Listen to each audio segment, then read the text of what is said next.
तो मैं अब आपसे पूछना चाहूँगा कि गेट की प्रिपरेशन के लिए आपको मोटिवेशन कैसे मिला? कहाँ से मोटिवेशन मिला आपको गेट की प्रिपरेशन के लिए? बचपन से ही मुझे मैथ्स से हमेशा ही अच्छा लगता था, मुझे मैथ्स से रिलेटेड कुछ करना था।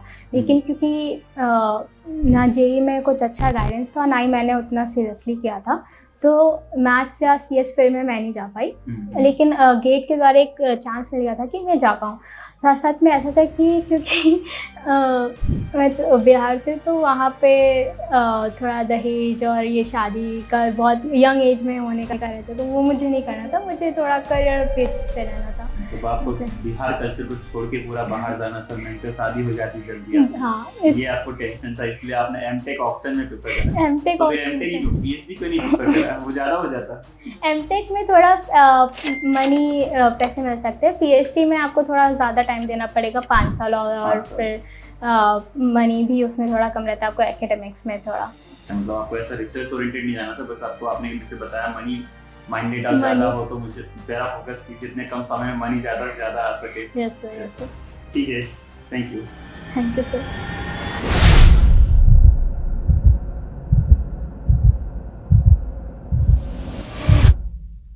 हेलो फ्रेंड्स, वेलकम टू गेटेड जी। आज हम एक ऐसे स्टूडेंट से बात करेंगे जिन्होंने बहुत मेहनत करी है और गेट 2024 में ऑल इंडिया रैंक अचीव करी है, जो हमारे क्लासरूम के ऑफलाइन स्टूडेंट ही रहे हैं।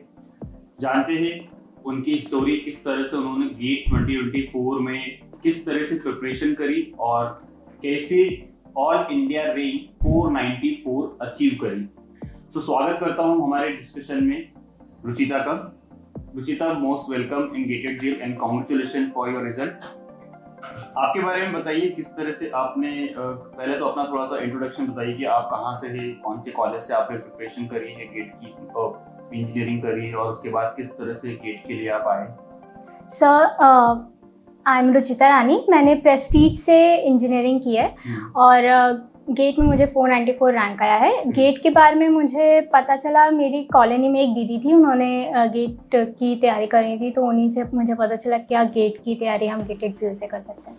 तो गेट के लिए ही क्यों इंटरेस्ट आया आपके दिमाग में? क्योंकि उसके पहले आप जब इंजीनियरिंग कर रहे थे तो आपके दिमाग में प्लेसमेंट का भी रोल होगा कि प्लेसमेंट भी हम ले सकते हैं, आईटी कंपनी में जा सकते हैं, और या फिर गवर्नमेंट की प्रिपरेशन भी कर सकते हैं। तो कैसे आपके माइंड में गेट के लिए आया? आपको दीदी ने तो बताया, आप क्योंकि आपको दीदी ने बताया होगा, उसके पहले आपके माइंड में कहीं ना कहीं गेट के एग्जाम के बारे में कुछ ना कुछ क्वेश्चंस क्रिएट हुए होंगे, या फिर डायरेक्टली आपको दीदी ने बताया कि तुम गेट करो? क्या हुआ? नहीं, वो जब जेईई अच्छा नहीं गया था मेरा, क्योंकि पढ़ाई ना अच्छी करने की वजह से, तो प्रेस्टीज में इसी कारण एडमिशन लिया था मैंने कि मम्मी ने बोला था कि यहीं पे होगा पास में, तो आप गवर्नमेंट की एग्ज़ाम्स की तैयारी कर सकते हैं, फिर हो सकता है। लेकिन मुझे गवर्नमेंट जॉब में नहीं जाना था, तो इसी कारण मैंने सोचा कि क्या क्या पाथ हो सकता है यहाँ से जाने का। तो 2 ही पाथ दिखे थे, एक कैट का और एक गेट का। तो कैट में थोड़ा प्रोफाइल बेस्ड हो जाता है कि आपकी इंजीनियरिंग वाली प्रोफाइल्स अच्छी होनी चाहिए, 12th और 10th के मार्क्स अच्छे होने चाहिए, कुछ अच्छे एक्टिविटीज़ होनी चाहिए, तब आपको अच्छा मिलता है। गेट में ऐसा कुछ नहीं था, सिर्फ आप अच्छा स्कोर करें तो हो जाएगा, टेक्निकली साउंड हो गए तो आपका गेट का एग्जाम निकल जाएगा। बट मैं ये जानना चाहूँगा कि प्लेसमेंट का कोई रूल नहीं था उस यूटिलिटी में, जैसे आप बता रहे थे गवर्नमेंट की एग्जाम तो मुझे देना ही नहीं थी, ऐसा क्यों? मुझे जहाँ तक मुझे पता है कि गवर्नमेंट की एग्जाम, आप जहाँ से बिलोंग करते हैं वहाँ पे गवर्नमेंट जॉब की बहुत ज़्यादा मेहनत है ना, राइट? आप बिहार से आते हैं, बिहार के कल्चर को, तो वहाँ पे गवर्नमेंट एग्जाम को लेके बहुत वो है, हाइप है कि गवर्नमेंट एग्जाम में अगर कोई बंदा है तो वो तो बहुत ज़्यादा अफसर है ना। तो आपने गवर्नमेंट की प्रिपरेशन का दिमाग में क्यों नहीं था? सर, वो क्योंकि मेरे फादर भी अभी गवर्नमेंट जॉब में ही हैं, तो ऑब्वियसली रिलैक्सेशन होता है बहुत, लेकिन मुझे थोड़ा सा, मैं थोड़ी मनी माइंडेड हूँ, तो गवर्नमेंट में एक फिक्स सैलरी होती है और थोड़ा थोड़ा ही प्रमोशन होता है उसमें, और मुझे थोड़ा ज़्यादा पैसे कमाने थे, थोड़ा घूमना फिरना था, थोड़ा लाइफस्टाइल थोड़ा चेंज करना था, तो इसी आप कुछ खुद के गोल थे कि मुझे इस तरह से लाइफस्टाइल जीनी है, तो फिर आईटी कंपनी के लिए प्रिपेयर करते हैं आप?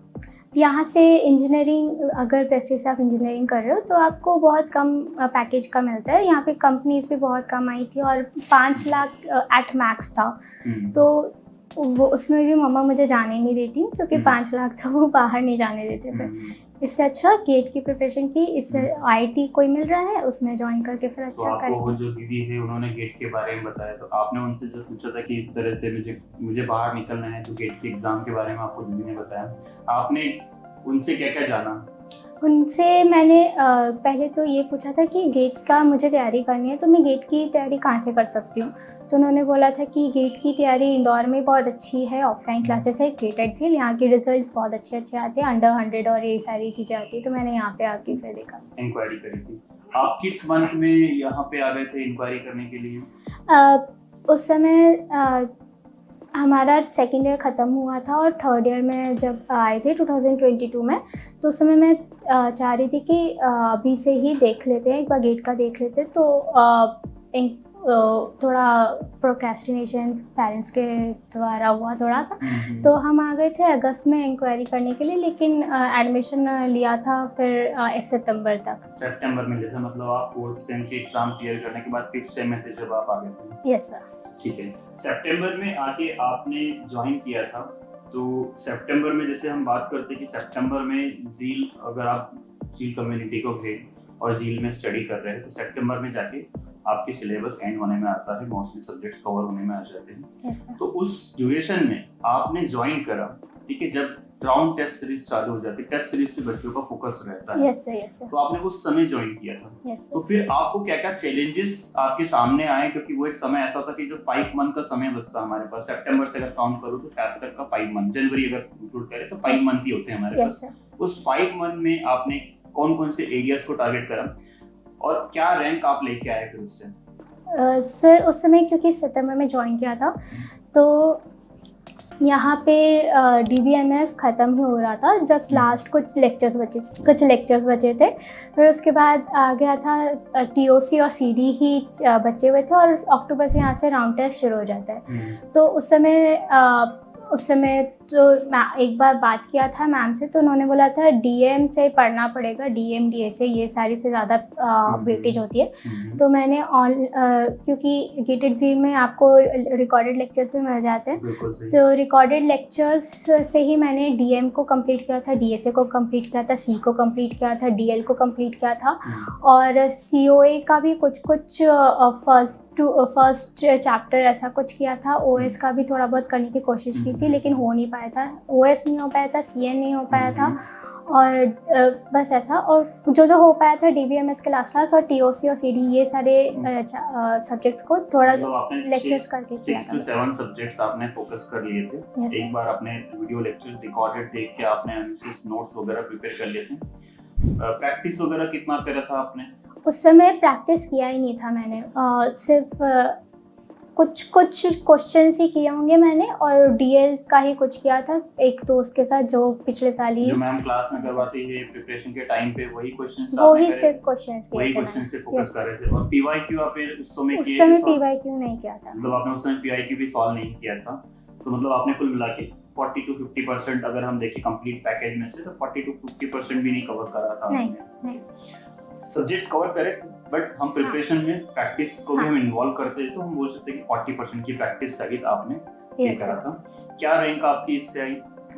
इसमें 2729 रैंक तो आ गई। बहुत अच्छी रैंक आ गई आपकी। ये तो मतलब आपने बहुत अच्छे से जो सब्जेक्ट्स पढ़े थे वो आपने अच्छे से फोकस करे। Yes sir. अब आपने जो रैंक लेके आए 2700 समथिंग जो रैंक आई आपकी, इस एग्जाम देने के बाद आपको क्या आउटपुट मिला? आपको ऐसा लगा कि ये एग्जाम मेरे बस की नहीं है, या फिर मैं दे नहीं पाऊंगी, या फिर मुझे इसके लिए एक बार और अटेम्प्ट करना चाहिए? क्या माइंडसेट रहा आपका इस एग्जाम के बाद?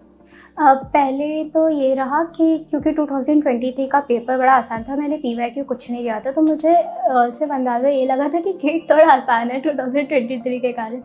तो और ये भी पता चल गया था कि अगर थोड़ा सा आप लेक्चर के साथ साथ प्रैक्टिस करते जाएंगे तो आपका हो जाएगा तैयारी। तो यहाँ पे इसी कारण 2023 के जैसे ही मेरा खत्म हुआ था, मैंने फरवरी से ज्वाइन करने का यहाँ का देख लिया। जब वापस से नया सेशन स्टार्ट होता है, ऑफलाइन क्लासेस स्टार्ट होती है, आपने वापस से फर्स्ट डे से ही आपने क्लासेस वापस से ऑफलाइन आना स्टार्ट कर दी थी। फिर आपने वही साइकिल फॉलो करी जो झील की साइकिल रहती है या फिर हाँ। आप अपने खुद के फेस में चले, आपने खुद का प्लान या स्ट्रेटेजी फॉलो करा?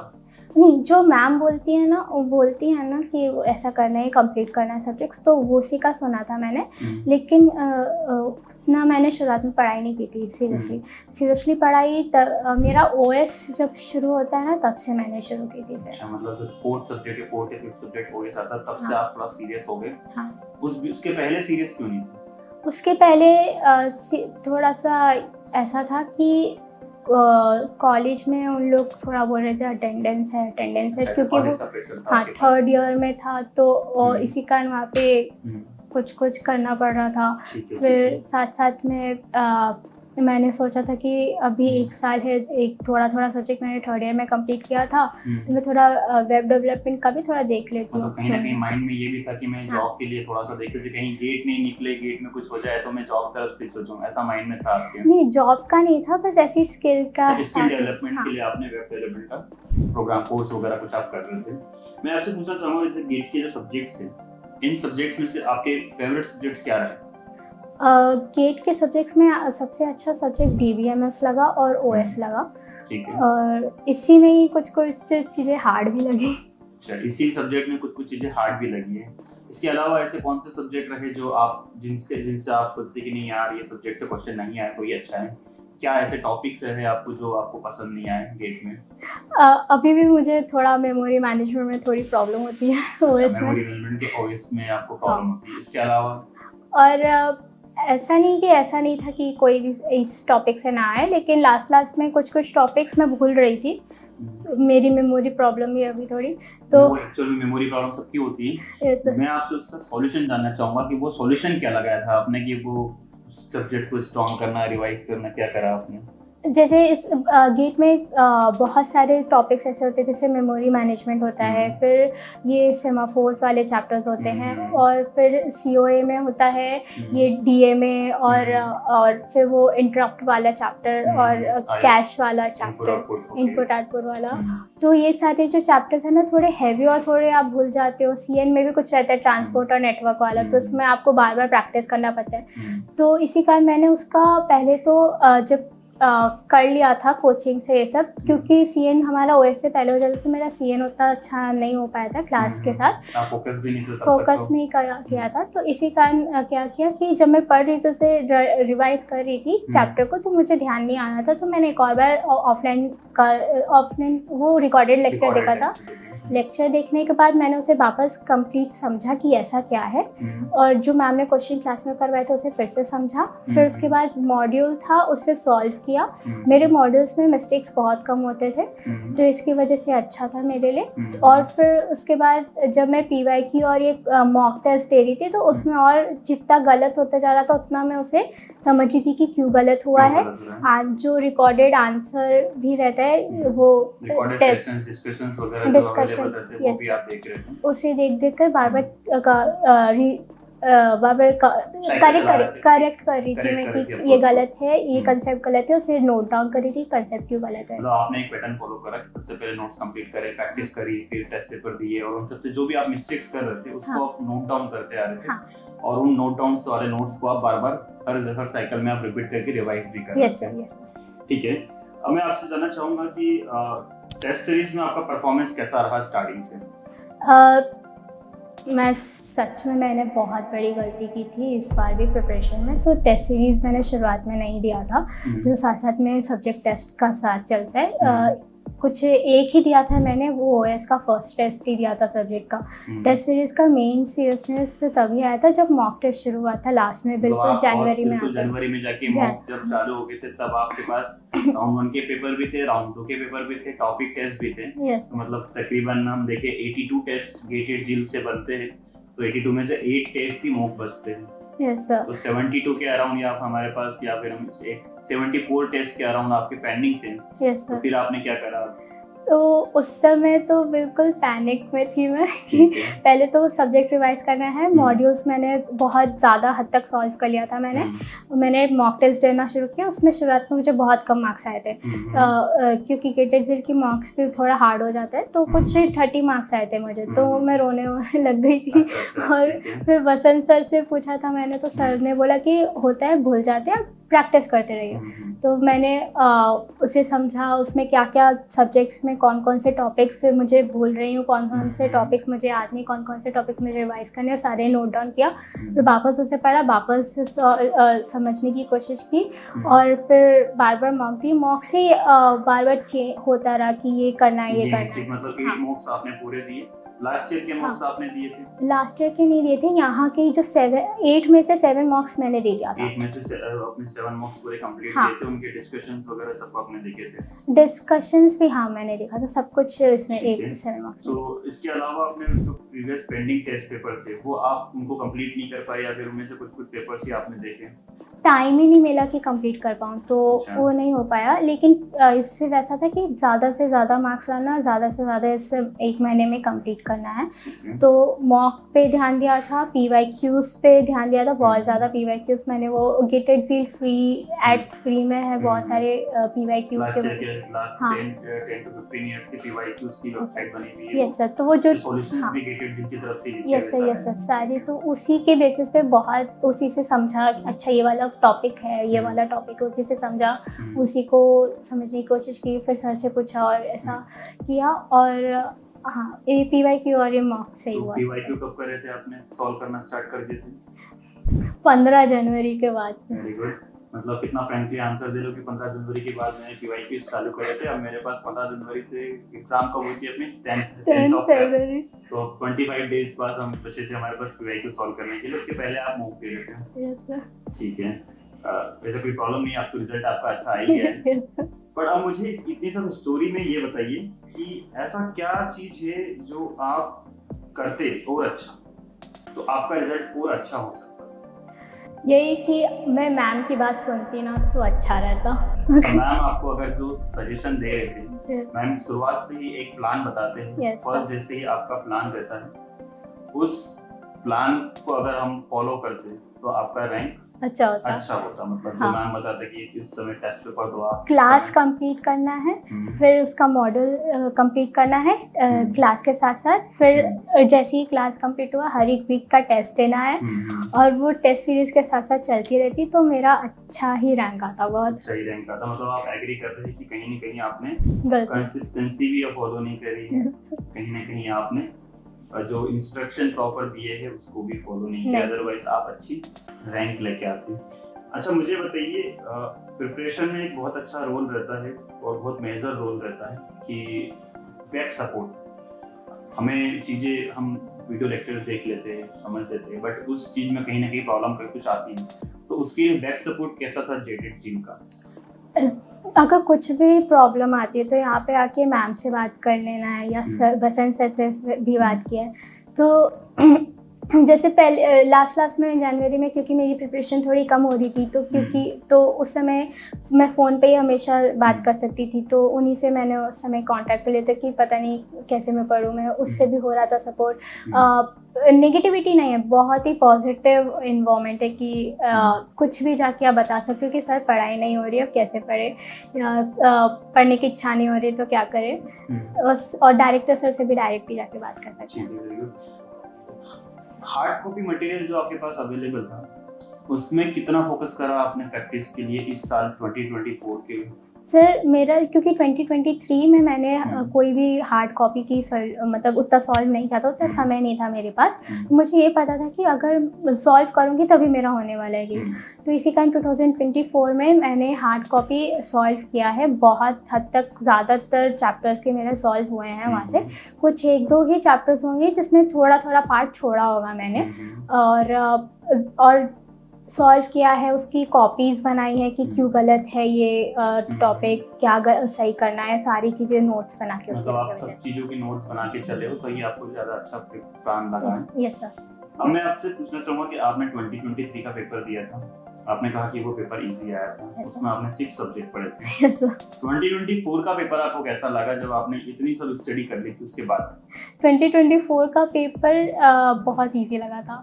मुझसे भी इजी लगा जब 2023 के पेपर से। 2023 का एक्चुअली उतना याद नहीं था कि कितना इजी था, तो मुझे 2024 का इजी लगा। फिर इजी लगा। अब हम बात करते थे, आपने जो टेस्ट सीरीज दी, मॉक पेपर दिए, उस पेपर्स में से आपने किस तरह से लर्न करा? एक पैटर्न हमारा रहता है, लर्निंग पैटर्न, और उससे क्या इनपुट निकाला आपने? यस सर, आउटपुट निकाला? Yes sir. तो क्योंकि गेटेड जेल में इस तरह ही पेपर बनाते हैं कि ज़्यादातर टॉपिक्स को कवर किया जाता है और ज़्यादा से ज़्यादा हार्ड टॉपिक्स को कवर किया जाता है। तो जैसे कि मेमोरी मैनेजमेंट में थोड़ी कमज़ोर थी, तो इसमें बहुत सारी जो हार्डर टॉपिक्स रहते हैं, जैसे कि डीए में मेमोरी मैनेजमेंट, सीएन से नेटवर्क रिलेटेड, ट्रांसपोर्ट रिलेटेड, फिर बहुत सारे पर्टिकुलर टॉपिक्स के एचटीटीपी से बहुत सारे टॉपिक्स का टेस्ट हर एक में अलग अलग टॉपिक से रहता था। तो मैं वो पहले तो देखती थी कि अच्छा, पहले तो मैं टेस्ट दे देती थी, वो हर एक सब्जेक्ट का मैं बना लेती थी लिस्ट कि ये वाले क्वेश्चन इस वाले सब्जेक्ट में थे और ये वाला टॉपिक था, क्योंकि मैं एक दिन में सारा चीज़ नहीं कर सकती थी और मेरे पास मैंने टेस्ट भी बहुत देर से मैंने शुरू किया था देना। तो इसी कारण मैं क्या करती थी कि एट मैक्स 5 टॉपिक्स रखती थी कि ये टॉपिक्स मुझे रिवाइज़ करना है, ताकि मेरे अगले टेस्ट में 5 मार्क्स बढ़ जाए। तो मैं वो टॉपिक्स को रिवाइज़ करती थी, वो टॉपिक्स को सॉल्व करती थी, वो टॉपिक्स को समझती थी कि ये सॉल्व किस तरह हुआ है मॉक टेस्ट में, उसका डिस्कशंस देखती थी, और उससे ही रिलेटेड अगर मुझे पीवाईक्यू कोई मिल जाता था क्वेश्चन, तो उससे मैं एक बार समझ लेती थी, सॉल्व करने की कोशिश करती। तो इसी कारण वो इंक्रीमेंट हुआ था। गेट के पेपर के लिए कुछ प्लानिंग स्ट्रेटेजी आप हमारे लिसनर्स को बताना चाहेंगे, किस तरह से पेपर अटेम्प्ट करना चाहिए गेट के पेपर के लिए? ऐसा सबसे अभी तक का सबसे हार्ड पेपर गेट का 2022 का माना गया था। 2022 का जब मैंने मॉक टेस्ट दिया था तो मुझे उतने अच्छे मार्क्स नहीं आए थे, लेकिन मुझे ये आइडिया था कि या तो गेट का पेपर बहुत आसान आएगा 2023 जैसा, या 2022 जैसा हार्ड आ जाएगा। तो एक टारगेट रखा था माइंड में कि इतना तो मुझे लाना ही है कि मैं एटलीस्ट अंडर 100 तक रैंक ले आऊँ, ताकि मुझे अच्छा सीट मिल जाए। तो अगर हार्ड पेपर रहेगा तो 65 के अंदर, या अगर इजी पेपर होगा तो 75 के अंदर ऐसा मार्क्स लाना है एटलीस्ट। तो जब मैं गई थी टेस्ट देने के लिए, तो मतलब फाइनल टेस्ट हुआ था 10 फरवरी को, तो उस समय मुझे थोड़ा प्रॉब्लम होने लगा था, मुझे डर लगने लगा था कि अभी मैंने लास्ट महीने में इतना किया है, पता नहीं मैं एग्ज़ाम बिगाड़ दूँगी। तो उस समय थोड़ा सांस फूलने लगे, एंजाइटी होने लग गई, फिर ब्रेन फॉग भी होने लग गया बहुत। तो मेरा सिर्फ एम यही था कि मुझे ना ज़्यादा, क्योंकि सॉल्व करने लग जाते तो आपको पता चल जाता है कि ये हार्ड पेपर है कि इजी पेपर है। कुछ समय के बाद हमें थोड़ा फील होने लग जाता है कि पेपर का डायरेक्शन किस तरफ से जा रहा है, इसी साइड है कि आधे घंटे में ही आप पूरा स्कैन कर लेते हैं, तो आधे घंटे के समय क्रूशियल रहता है कि अगर आपने उस समय में कामनेस दिखा ली तो ठीक है, अदरवाइज आप कोलैप्स हो सकते हो। यस, तो जब मेरा, क्योंकि मैं मॉक टेस्ट साथ दी थी, तो मेरा प्लानिंग ऐसा था कि पहले तो एक्टिवेट करने के लिए अपने आप को स्पीड में लाने के लिए मैं पहले तो एप्टीट्यूड सारा दे दूंगी, वो जो 15 क्वेश्चन रहते हैं वो फटाफट दूंगी, आधे घंटे से कम में लगा के दूंगी, ताकि मुझे ज़्यादा से ज़्यादा टाइम मिले सीएस को देने के लिए। एप्टीट्यूड मैंने दिया, इजी क्वेश्चन से फटाफट हो गया। फिर उसके बाद मैं सीएस वाले में चली गई। सीएस वाले में मैंने सोचा था स्कैन्स में दूंगी, तो फर्स्ट स्कैन में ऐसा रहेगा कि सबसे इजी क्वेश्चन करती चली जाऊंगी। तो मैंने 5-5 का पेयर बनाया, 5-5 के पेयर में इजी क्वेश्चन फर्स्ट स्कैन में कर दिया, और जो हार्ड लगा बट हो जाएगा, थोड़ा टाइम देकर कैलकुलेशन बेस पे उसे मार्क फॉर रिव्यू कर दिया। फिर सेकेंड स्कैन में जो हार्ड लगा और वो मार्क पे रिव्यू होना चाहिए, उसे मैंने 2-2 मार्क्स से शुरू किया कि 2-2 मार्क्स से ज़्यादा मैं करने की कोशिश करूँ। फिर जब ये हो गया तो ऐसा था कि जो थोड़ा सोचने वाला है, थोड़ा सा आपको देखना पड़ेगा, 2-2 मार्क्स की ही चीज़ रहती है, जैसे कि कंसेप्ट में आपको लगाना पड़ता है मल्टीपल सेलेक्ट क्वेश्चन का। फिर उसके बाद जो लास्ट आया था ना, उसमें यही मैंने प्लान किया था कि ये जो क्वेश्चन है उसे कैसे मैं अटेम्प्ट करूँ। अच्छा, तो मतलब आपने स्कैन वाइज पेपर को टारगेट करा, और हम सब भी यही रिकमेंड करते हैं कि आप पेपर को दो, स्कैन वाइज पेपर दो, ताकि आप ज़्यादा से ज़्यादा मैक्सिमम स्कोर कर सके। आप जब भी स्टडी करते हो गेट की एग्जाम में, तो ऑपरेटिंग सिस्टम में एक शेड्यूलिंग एल्गोरिथम पढ़ते हो, शॉर्टेज जॉब फर्स्ट, है ना? तो वही अप्रोच सबसे कारगर अप्रोच है गेट की एग्जाम में। छोटे छोटे जॉब्स को पहले निपटाओ, बाद में बड़े जॉब्स को हम हैंडल करेंगे। ठीक है, मैं अब आपसे जानना चाह रहा हूँ कि आपकी कितने मार्क्स आए गेट में 494 रैंक के लिए? 494 रैंक के लिए मेरा 64 मार्क्स आया, और क्योंकि मेरा सेट 2 था तो वो नॉर्मलाइज होकर 64.85 हो गया, 85 हो गया था। ऐसी क्या मिस्टेक्स करी आपने पेपर में जो आपके मार्क्स, मतलब आपको ऐसा लगता है कि यहाँ से मैं और मार्क्स निकाल के ला सकती थी?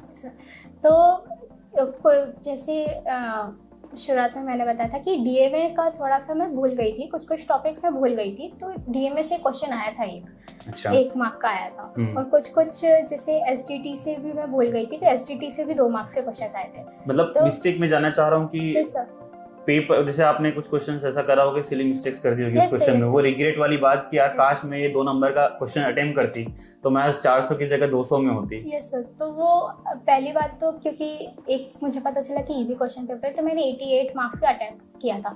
उसमें से मेरी सिली मिस्टेक्स बहुत हो गई थी, बहुत इजी वाली पेपर, जैसे आरटीटी वाला पेपर था क्वेश्चन था जो हाँ, नेटवर्क में। हाँ, और क्योंकि मैं ब्रेन फॉग भी हो रहा था, तो मैंने गलती से क्वेश्चन गलत पढ़ लिया था।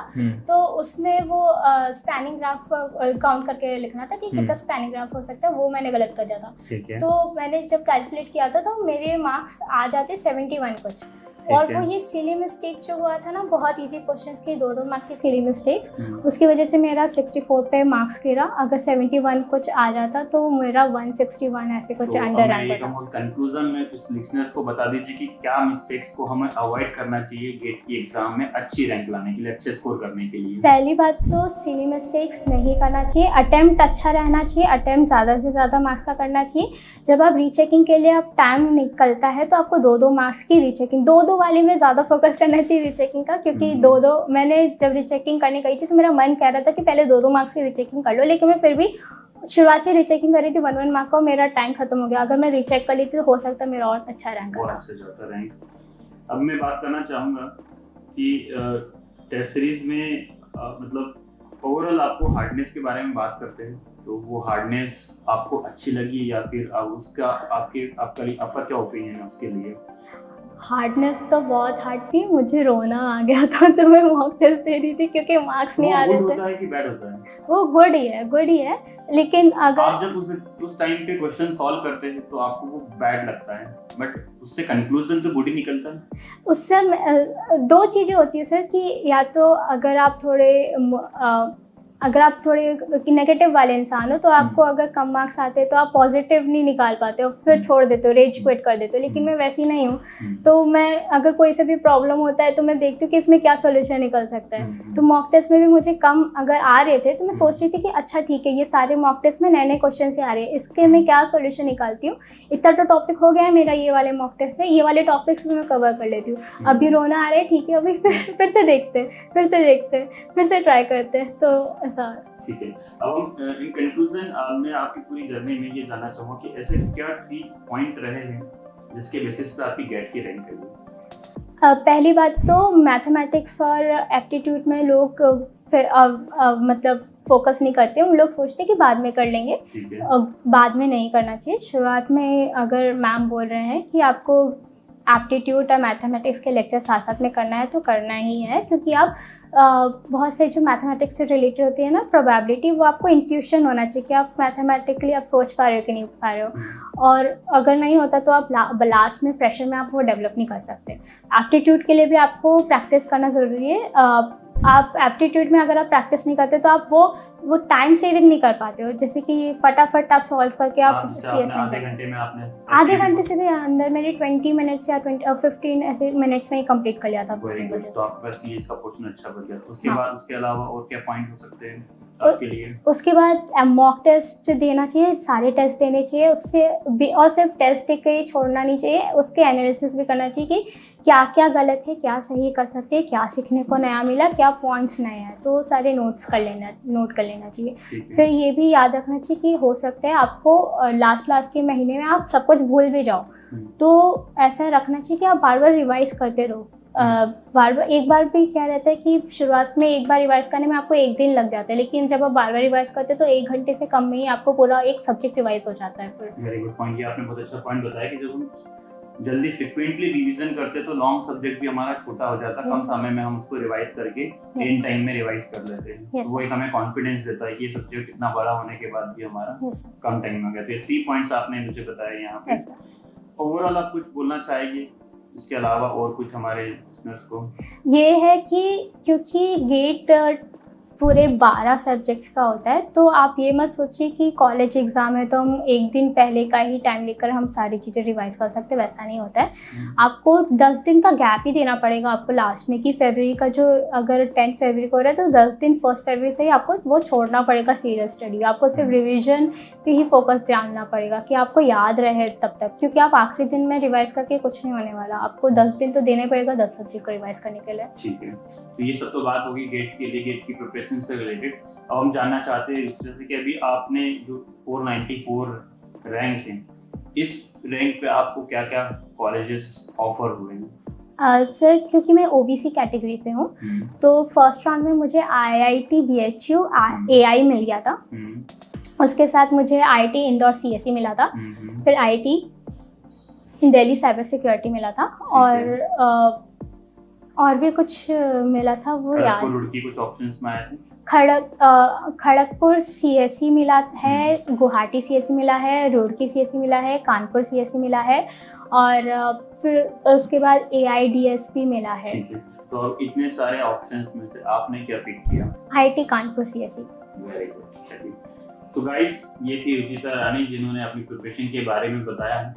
इस तरह से आप इनकी प्रिपरेशन से अपने कुछ पॉइंट्स भी क्लियर कर सकते हैं और अपनी प्रिपरेशन को भी इम्प्रूव कर सकते हैं। अगर इसके अलावा भी आपको कुछ और डाउट मन में है तो आप कमेंट सेक्शन में पुट कर सकते हैं, रुचिता उसका प्रॉपर्ली रिप्लाई करेगी आपके लिए। All the best guys. Thank you Ruchita. Thank you sir.